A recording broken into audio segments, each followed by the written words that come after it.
घटनेने आपल्या देशातल्या प्रत्येक नागरिकाला होणाऱ्या अत्याचार आणि अन्यायाला वाचा फोडण्यासाठी संविधानाने अधिकार दिलाय। संवैधानिक मार्गाने आंदोलन करा आणि आपल्या मागण्या पदरात पाडून घ्या।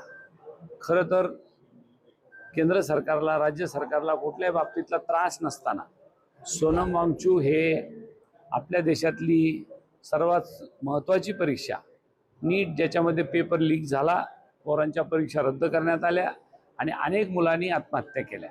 काय मागणी हो त्यांची?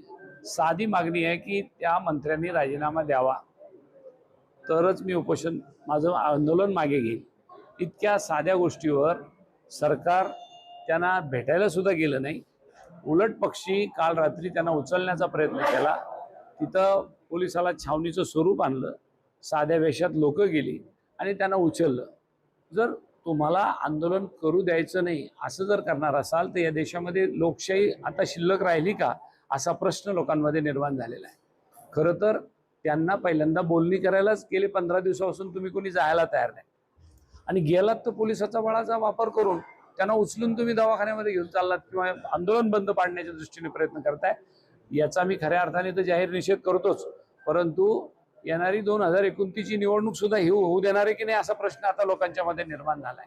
आणि लोकशाही शिल्लक राहिलीच नाही असा जर प्रश्न झाला तर उद्या काय होईल हा प्रश्न खऱ्या अर्थाने सर्वसाधारण नागरिकांमध्ये भेडसावतो।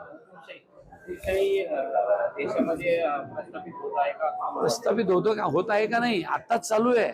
मला सांगा, एखाद्याचं आंदोलन जर दडपलं जात असेल तर याचा अर्थ काय होतो? ही लोकशाही आहे का? नाही।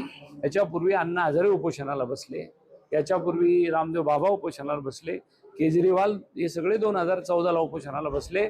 मनमोहन सिंग साहेबांनी आपल्या राज्याचे माजी मुख्यमंत्री विलासराव देशमुख साहेबांना तिथं पाठवलं आणि त्यांना पत्र देऊन सरकारचं आंदोलन मागं घ्यायला लावलं, उपोषण सोडायला लावलं। याचा अर्थ काय होतो? त्यावेळेला ती लोकशाही जिवंत होती। आज काय होऊ लागला? आजची लोकशाही शिल्लक राहिलेली नाही, हुकुमशाही सुरूच आहे ऑलरेडी।